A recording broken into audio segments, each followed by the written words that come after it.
Every town has a story, and it's necessary to understand how that story began, because it gives us a sense of how we will grow. Former President Dwight D. Eisenhower said it this way: "For any American who had the great and priceless privilege of being raised in a small town, there remains always with him nostalgic memories of those days. And the older he grows, the more he senses what he owed to the simple honesty, the neighborliness, the integrity that he saw all around him in those days." This is the story of Sugar Land, Texas. 181 years from a Mexican land grant to one of the best places to live in the U.S. The center of Sugar Land was defined by Imperial Sugar, with early neighborhoods from the Hill to Mayfield Park to the Flats.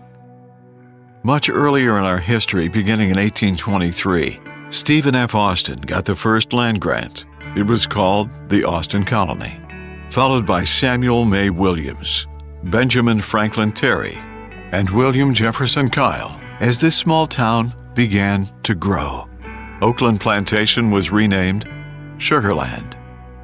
Our city's history is rich with individuals who saw opportunity here. When Colonel Edward Hall Cunningham chartered the Sugar Land Railway Company, Isaac Kempner and William Eldridge took ownership of Imperial Sugar at the turn of the 20th century. The land was rich and fertile. Sugar Land's economic growth was driven by cotton, corn, and sugar cane. The Ellis-Cunningham partnership became one of the largest sugar producers in the country. It was the Imperial Valley Railway that was a vital part of our city's growth, hauling raw materials in and marketable products out.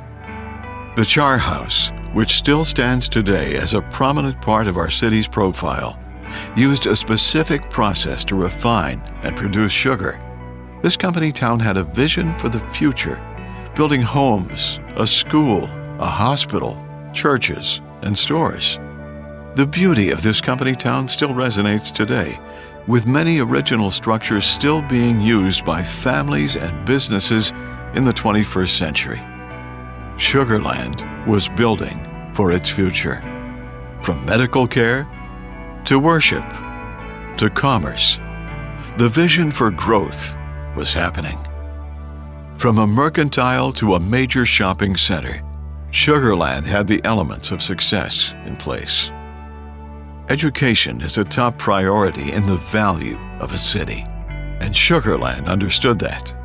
Lakeview Drive was the address of Sugar Land School, with 10 cottage-style classrooms in a crescent shape surrounding a columned pergola and an auditorium at its apex. Sugar Land continued to grow with the creation of the Belknap subdivision in the early 50s. Once again, this community continues to draw homeowners well into the 21st century as an attractive and comfortable place to call home. In 1958, Imperial Sugar began selling rent houses on the Hill to create enough property owners for Sugar Land to qualify for incorporation. And in 1959, the city of Sugar Land elected its first mayor, T.E. Harmon. Sugar Land City Hall was a modest building with a vision for a little town that would eventually become one of the most desired places for commerce and an abundant life for its residents. Our story takes you through 2024, where master-planned diverse communities, a well-respected educational system, and global commerce live and prosper in a place that was once just a dream.